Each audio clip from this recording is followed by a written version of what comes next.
I've talked about parenting in certain ways where I draw back to the idea of parenting, but I have never done a podcast about how I parent. So, I don't think that I'm the best parent to ever live. I do think I'm a good parent. I'm very engaged with my kids. I spend a lot of time with them. I'm very present with them about issues and life and shit that happens and shit. So, I feel like this episode is going to be a little bit telling for some of you. It's hard.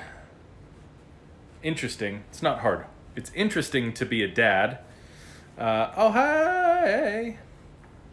It's interesting to be a dad because there are a lot of expectations put on us in the negative.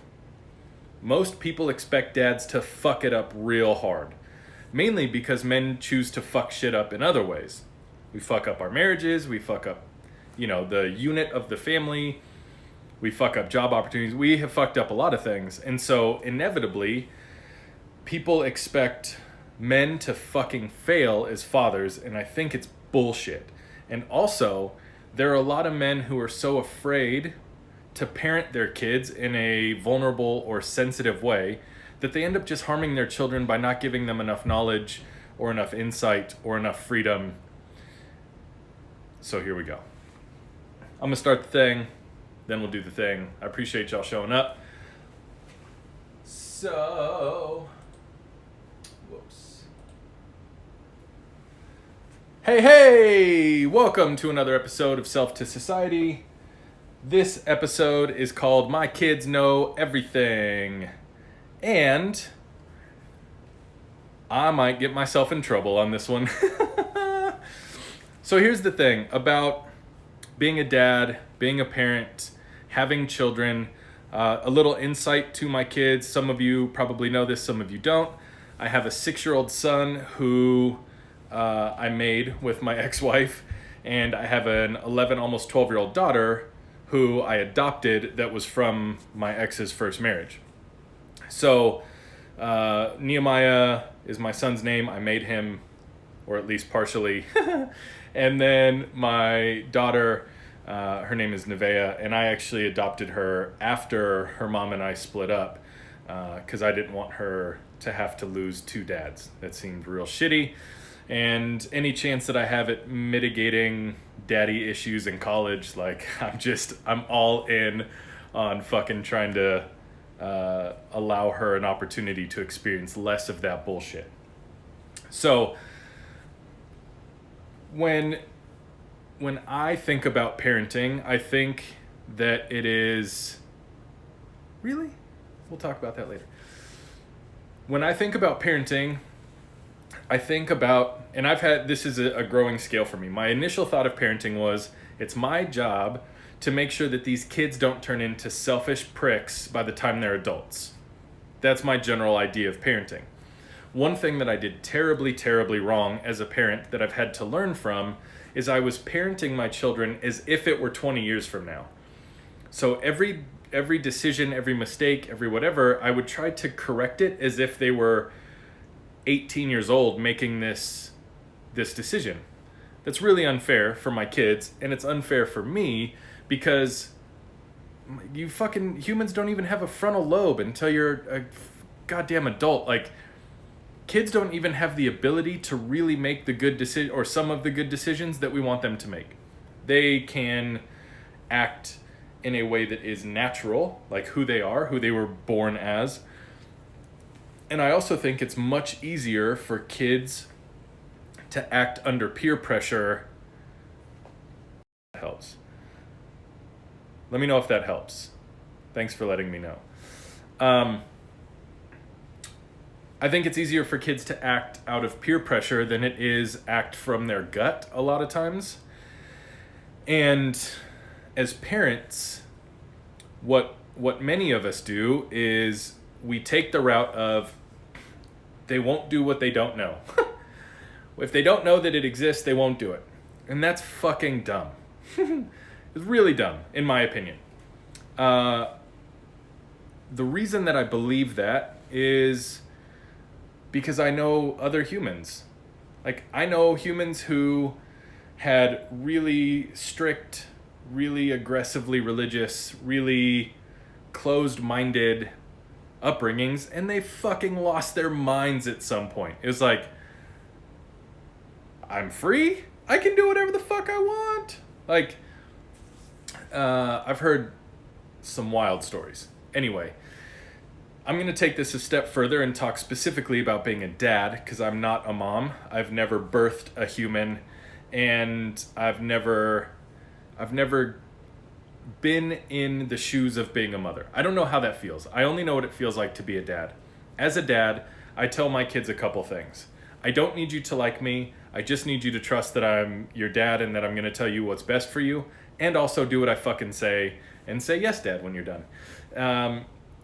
But I give my kids, as a dad who has a daughter that is maturing and growing into her young womanhood, is it terrifying? Fucking yes, it is. It's absolutely terrifying to see what was your little girl, like, grow breasts and have an attitude, and her face no longer looks like a kid, she's starting to look like a woman. Like, it's terrifying a little bit, because I know that the world around is relatively shitty, some of it at least. And I know that there are men who are going to try to take advantage of her. I know that if she continues to be as beautiful as she is, that's an entirely different set of fucking problems she's gonna have. And she's really smart, and she's hysterical. She's basically the perfect human. Sorry, I'm creating the perfect human. Anyway, I have a lot of respect for my daughter. But in that, there's some terror, right? The terror is that her friends are probably starting to, she's in 7th grade, so her friends are probably starting to experiment sexually if they haven't already. They're probably experimenting with at least vapes and maybe weed. They probably are stealing their parents' booze. I just am not, like, I was a fucking junior higher. The stupidest thing, holy shit, the stupidest thing that a parent has ever done is not remember that they were also a goddamn junior higher. For the love of fucking hell. We all know what it's like. Every adult who ever succeeded childhood knows what the fuck it's like to be in junior high. You know how crazy it is for your fucking hormones. If you're a dude, your dick's always hard and you don't know why. If you're a girl, you have these emotions that you fucking don't really know how to wrap your hands around. It's terrifying. Men are mean, girls are mean, acne sucks, your voice cracks if you're a dude. It's terrible. And the fact that adults act like we don't remember what it felt like to be a middle schooler or high schooler is absolutely fucking ridiculous. It's one of the most naive and irresponsible things that parents do, is pretend that we don't know what the fuck it felt like. It's so ignorant. One of the greatest gifts we can give our kids is understanding. I believe one of the greatest gifts we can give any human is our understanding. If we can look at somebody and go, I don't agree, but I understand, that's so valuable. It's so valuable. Think of any demographic that is not you, right? So I am a white American male. Any demographic that isn't me, Phil, the topic is parenting. I'm a white American male.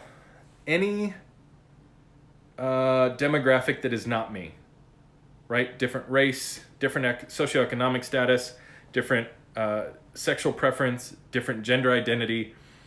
Anything that isn't like me, quote unquote, if I look at them and I say, I either A, agree or disagree, or I don't know what it's like, but I understand what you're saying. We provide so much value to other people when we're willing to say, I don't have any context in how this feels to be you, but I do understand as a human some of the things you're saying.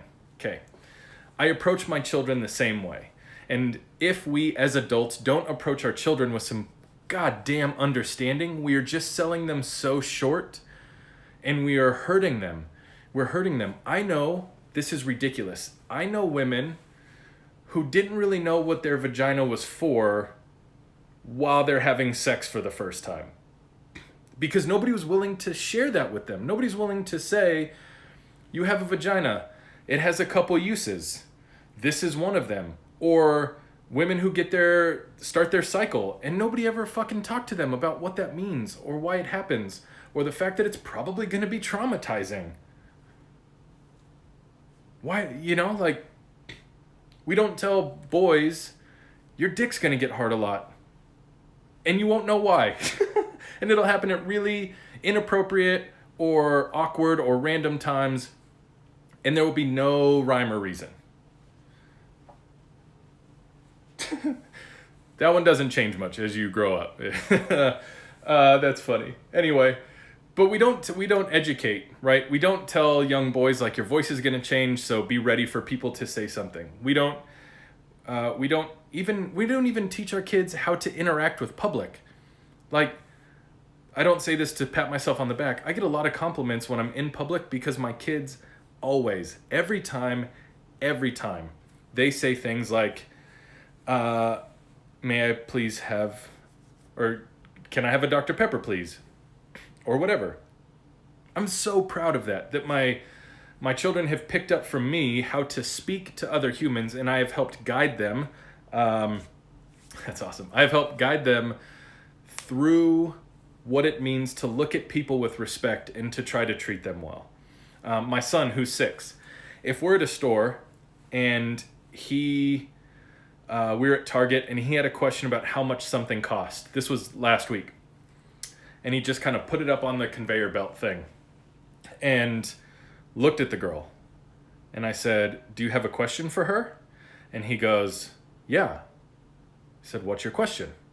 He said, ask her how much it is, Dad. And I was like, no, you ask her how much it is. I held up the entire line of people at Target because I told him, I'm not asking her how much this is because you owe her the respect and dignity to ask her yourself. And I also asked the girl to not tell him, even though she knew what we were discussing. So finally, I said, okay, if you don't ask soon, I've got to put it away so we can let, people get on with their day. And he goes, no. And I was like, yeah. So then I grabbed the toy and I started to take it. And he looks at her and he goes, how much is this, please? And I was really proud of him. Like, it took a little pushing and prodding, but I want my kids to be able to interact with society well, right? So that's a little insight into some of my philosophy. Now, how does this play out for me as a parent? I'm a dad. I'm obviously vulgar. I obviously am aggressive as a human. I'm very opinionated. I spend a lot of time thinking about the earth and the people on the earth and how we can do better for one another. So many of my episodes talk about self-worth being the foundation for us actually being good to one another and creating a more beautiful planet. So I guide my kids in all sorts of ways. I guide my daughter to feel beautiful. Not because I always tell her she's beautiful, because I tell her she's smart, and I tell her she's funny, and I tell her that I'm proud of her, and I tell her I love her, and I tell her that she is deserving of the A that she got because she worked really hard on it. When she creates something, I tell her that she did a great job, right? When it comes to beauty, she has in her room this little marquee sign thing, and on it, she wrote herself, "Hello, beautiful."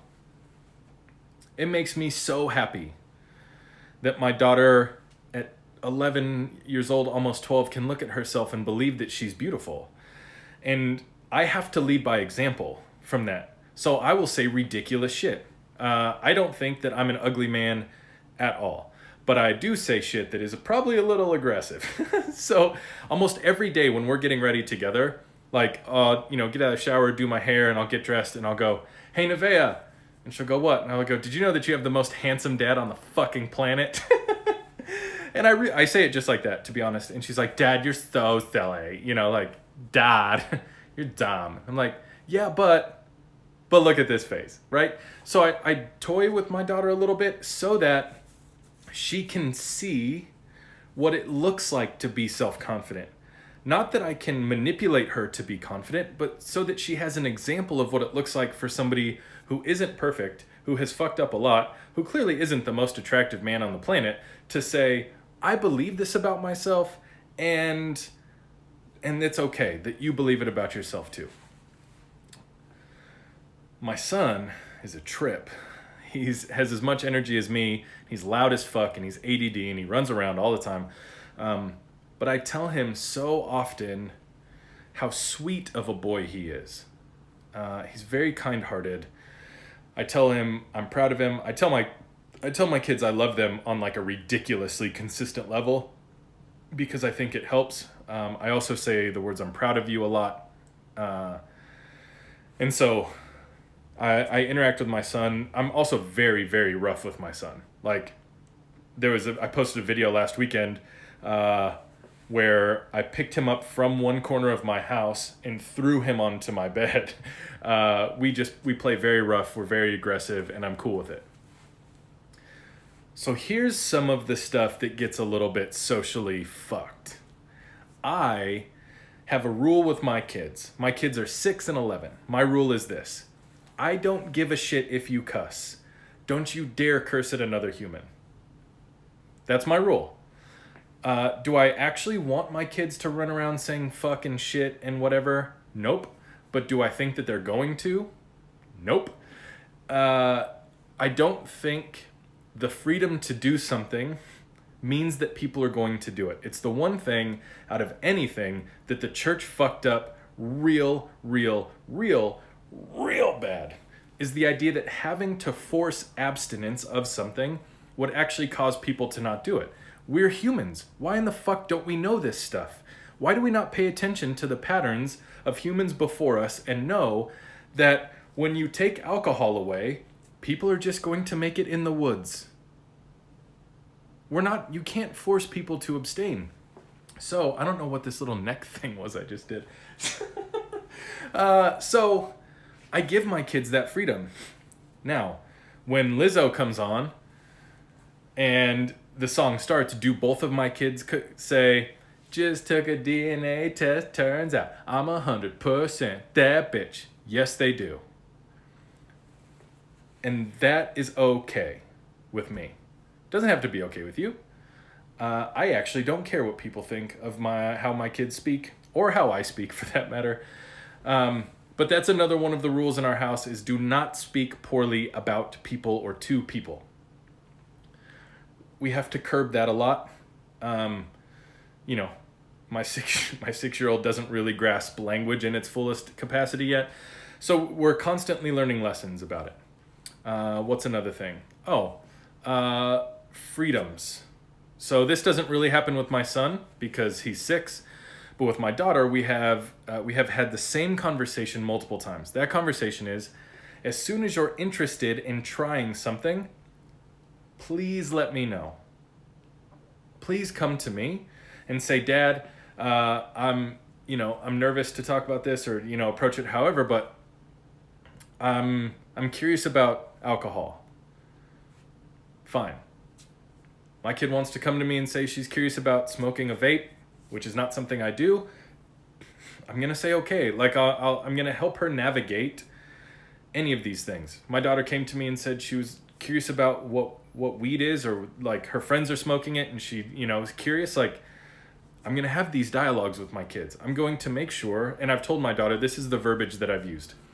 I want to make sure that you don't do anything out of ignorance, so that you know how to protect yourself in any occasion. Our children should know what alcohol is and what it does to you. There are too many teenagers who die from alcohol poisoning, who get drugged, who get raped, who crash their cars, who don't know how to handle this very powerful substance because nobody's fucking telling them. We're not educating our children. We're believing that if we don't talk about it, they're magically not going to do it. And that is absurd. It's absurd. I've told my daughter the same thing about sex.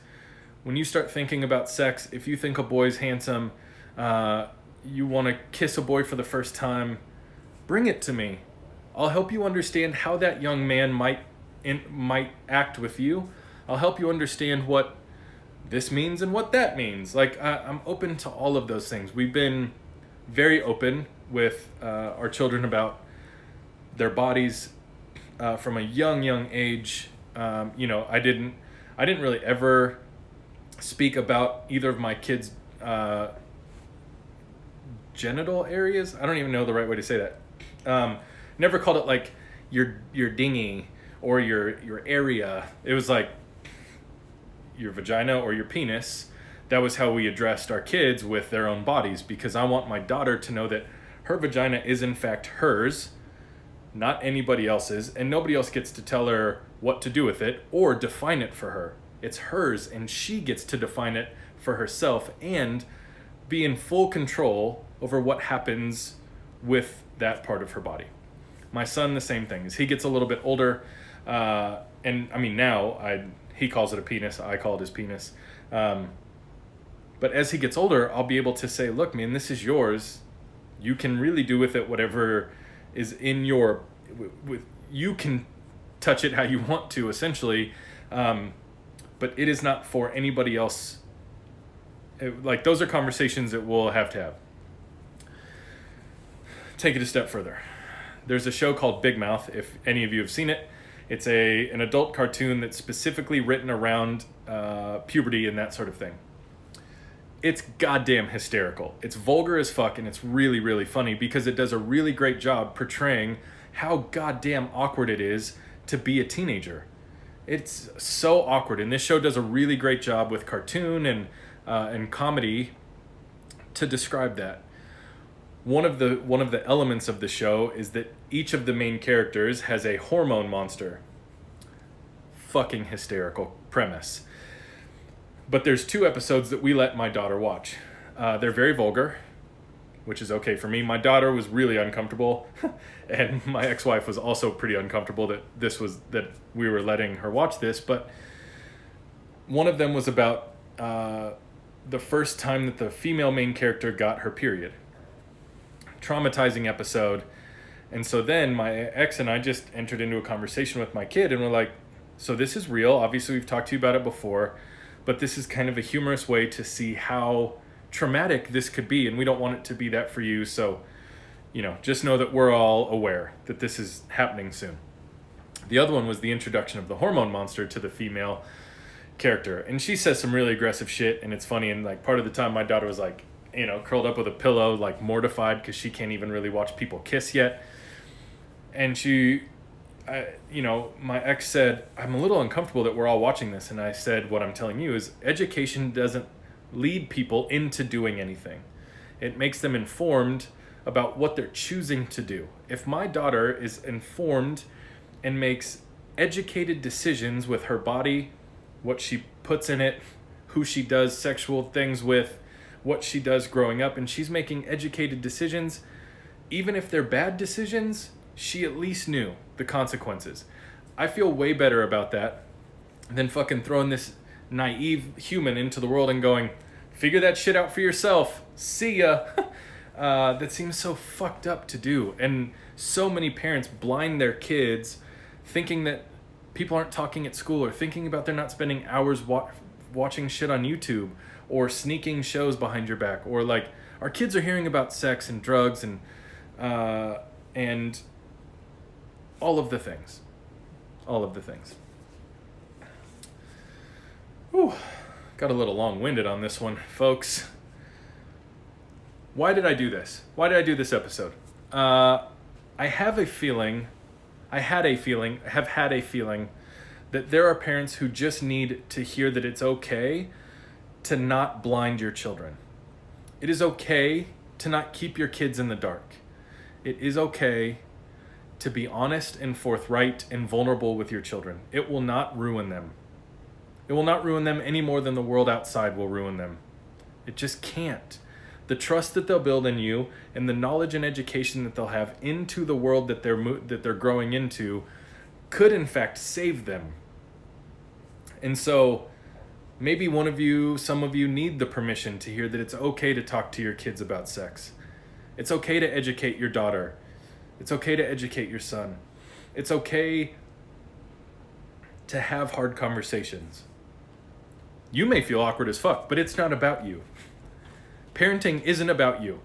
It's not at all about you. Don't make it about you. If you're awkward, call your sister or your brother or an uncle and have somebody else sit with you so that you can a little less awkwardly dialogue with your kids, because this shit ain't about you. We have to set them up to be educated, strong, capable humans. I'm just a fan that education does that. I think education does that. And knowledge, being able to give them some wisdom. Adversely, here's all the negative shit my kids know. Both my kids know that me and their mom not being together is my fault. My daughter knows more detail. My daughter knows that I was unfaithful. I don't know that she fully knows what that means or in what capacity, but she knows generally that that I did that. My kids know, relatively into our finances. Like, I try not to hide shit.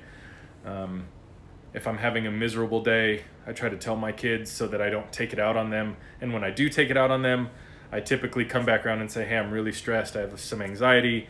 Finances are rough. Something. I'm sorry for taking it out on you. Please forgive me. So I come back and do that way. What else? We're pretty free with music in our home. Obviously, there's some stuff that's a little aggressive that they don't want to listen to. It's not even that I don't want to listen to it. It's that my daughter will be like, Dad, can we change this? I'm like, yep. What else? We talk about bullying a lot. We talk about how to interact with different cultures, different demographics of people, different subcultures of people, why people are different, do things differently, why they come from different cultures, how we can honor and respect them. Last story that I'll tell. My daughter came to me a couple weeks ago. Yeah, we were driving up to Flagstaff for the weekend, and a boy had asked her to go to the volleyball game with him, and she told me that she wasn't that into him, and so she just said, I'm not allowed to go to the volleyball game. That's fair. But she came to me and said, I feel weird about how I handled it. Like, I felt like I hurt his feelings, and I don't really want to. He's nice. I just, I don't think about this boy that way. And I said, what if you tried to honor him instead? And she goes, what do you mean? I said, what if you just went back to him and said, hey, I don't remember his name. Hey, boy that asked me out. That was really brave of you, and thank you for being so brave to do that. And I said, but then blame it on me. But my dad said I can't do that. But it was really brave of you, and I just wanted you to know I thought it was brave. Or some version of that. If somebody would have said something like that to me at a young age, instead of being like, no, you're ugly, and running away, I don't know, it could have made such a difference in how I viewed myself. And so that's the last story, me trying to instill in my kids that honoring other humans is paramount. So long as we're protecting our own selves first, we can honor people second. And I think that's true. I think those things are true. Anyway, if you're on the podcast, I'm going to get out of here. Don't forget. Actually, I'll just post it in the thing. The partnership with Dad Co. STS10 is the discount code. I'll post the link.